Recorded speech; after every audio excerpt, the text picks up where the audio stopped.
আল্লাহর ইচ্ছায় দ্রুত ধনী হয়ে যাবেন।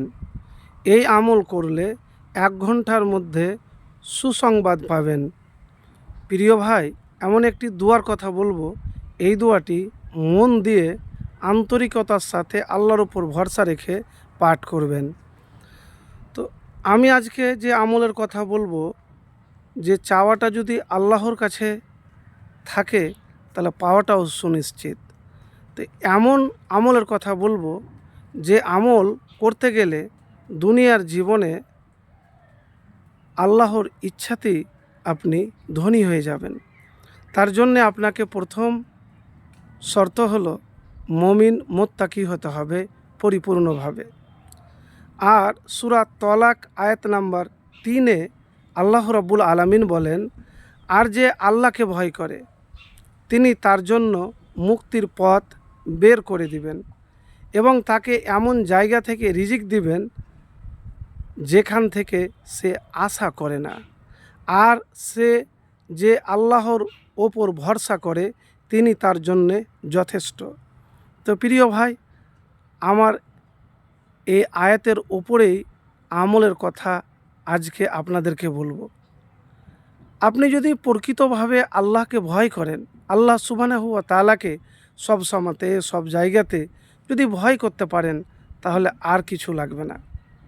আল্লাহ রাব্বুল আলামিন এমন জায়গা থেকে আপনাকে রিজিক দিবেন যেখান থেকে আপনি কল্পনাও করতে পারবেন না। তো প্রিয় ভাই, যদি আল্লাহর ইচ্ছায় আপনি ধনী হতে চান, তাহলে সব সময় সব জায়গায় আন্তরিকতার সাথে ইবাদতের সময়তে সব সময় এক কথায় আল্লাহকে ভয় করবেন আর আল্লাহর উপর ভরসা করবেন।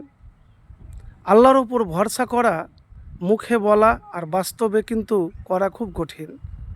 বিপদে, দুঃখে, কষ্টে, বিরহে, যন্ত্রণায় সব সময়তেই সব কাজের আগেই আল্লাহ রাব্বুল আলামিন আল্লাহ সুবহানাহু ওয়া তাআলার উপর ভরসা রাখবেন আর বলবেন, হাসবুনাল্লাহু ওয়া নি'মাল ওয়াকিল, হাসবুনাল্লাহু ওয়া নি'মাল ওয়াকিল। তো প্রিয় ভাই, এই দোয়াটি বেশি বেশি করে আপনি পাঠ করবেন। এটি কোরআনের আয়াত। আর যে দোয়াটি মন দিয়ে পড়বেন, কতবার পড়বেন? 21 বার হোক, 7 বার হোক, 100 বার হোক, যতবার আপনি নিয়মিত আমল করতে পারবেন, কিন্তু মন থেকে পড়বেন। আল্লাহুম্মা কফিনি বিহালালিকা আন হারামিকা ওয়া আগনিনি বিফাজলিকা আম্মান সিওয়াক। প্রিয় ভাই, এই দোয়াটি মন থেকে পড়বেন। তো যে আমলের কথা বললাম, এই আমল যদি করতে পারেন, মুত্তাকি হতে পারেন, আল্লাহওয়ালা হতে পারেন, তাহলে আল্লাহর ইচ্ছায় আপনি দ্রুত ধনী হয়ে যাবেন যদি আল্লাহকে সবসময় ভয় করেন আর আল্লাহর উপর ভরসা করেন। একবার আমলটি করে দেখুন, ইনশাআল্লাহ ফলাফল পাবেন। আরেকটি কথা আপনাকে বলবো, যে সুসংবাদ তখনই পাবেন যখন নেক কাম করবেন, ভালো কাম করবেন।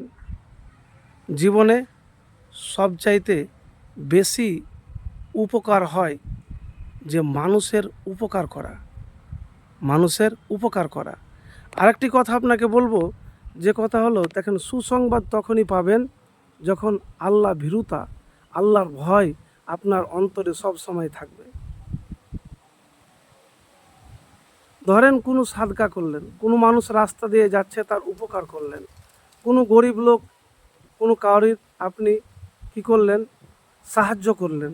সেটা দানেরও সাহায্য হোক, মুখেরও সাহায্য হোক, কর্মের সাহায্য হোক। তো উপকার যদি করতে পারেন, তাহলে এহসান যদি করতে পারেন, তাহলে আপনি দ্রুত এহসান পাবেন। তো প্রিয় ভাই, আমলটি একবার করে দেখুন, ইনশাআল্লাহ ফলাফল পাবেন।